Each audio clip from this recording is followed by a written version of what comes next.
Violence sexuelle au sein de l'Église catholique de Belgique. Le pape François a accédé à la demande de renvoyer de l'Église l'ancien évêque de Bruges, Roger Van Gelu.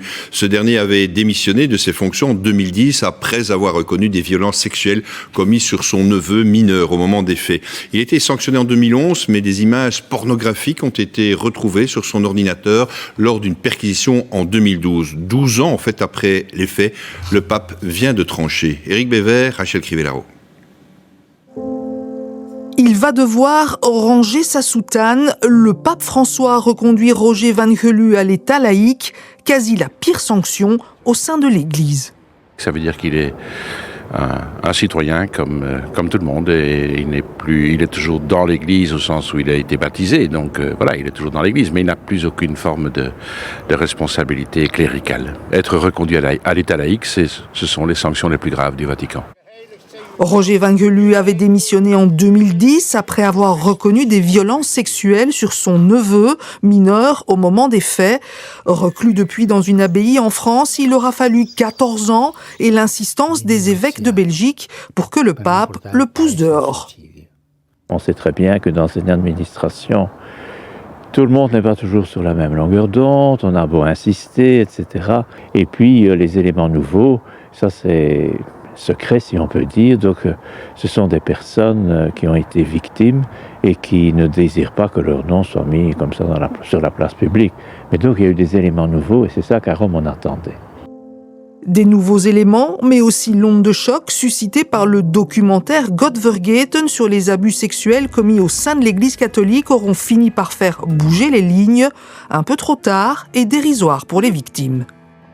La décision que le pape a pris, c'est pas grand-chose, c'est pas ce qu'on veut. Nous, on veut, et mes clients, ils veulent vraiment du contenu. Ils veulent plus du show, ils veulent plus des paroles, mais des actes qui comptent et qui peuvent mener au dédommagement. On attend depuis 14 ans.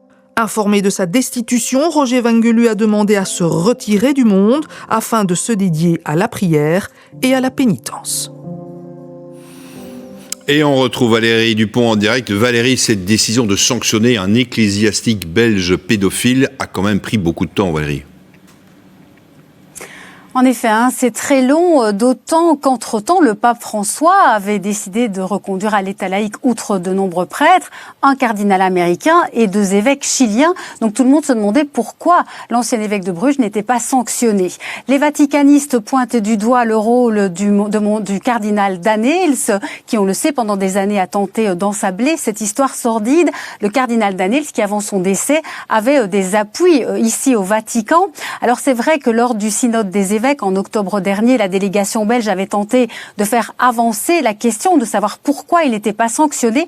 Mais c'est sans doute la rencontre entre le Premier ministre Alexander De Croo et le nonce apostolique en janvier dernier qui a fait bouger les choses. Le Vatican aurait alors demandé un nouveau rapport et des faits graves seraient apparus dans ce rapport qui aurait poussé le pape à prendre cette décision.